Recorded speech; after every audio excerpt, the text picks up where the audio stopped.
Yeah, thanks, Mike. Just in the last few minutes, we have had a statement from the White House, and it's quite a big one indeed. Now, as you know, China was already going to be slapped with some tariffs on $50 billion worth of its imports here into the United States if negotiations didn't do well. Well, you can see it up on the screen.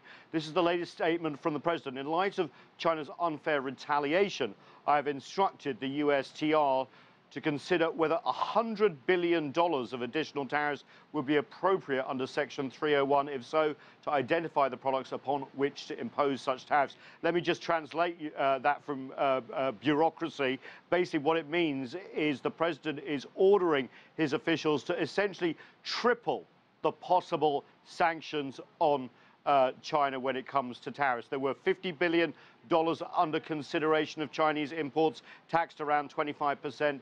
Now that is going to be considered, if this actually happens, about $150 billion. It is a huge escalation by the White House, and came on a day when officials were trying to calm the stock market, trying to calm U.S. businesses who are worried about Chinese retaliation, and try and calm U.S. businesses that do business inside China. Let's have a listen to the economic advisor to the White House, Larry Kudlow. He was saying tariffs may not be imposed at all.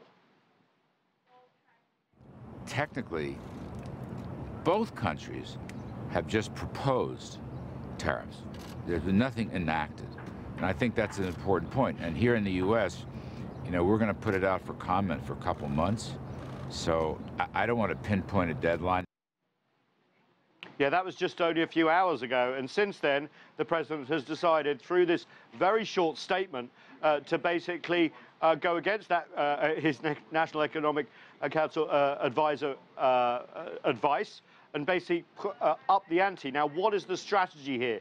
Is it to try and get China to capitulate and change its business practices? We'll have to wait and see. There is just one thing I want to read you here in this statement, which does keep open the door for talks. No, not that one. Take that one down. Basically, the United States saying that there is the chance for enabling American companies and workers to compete on a level playing field, and that they are ready to prepared to have discussions in further support of commitment to free markets as well. So that's still keeping the door open.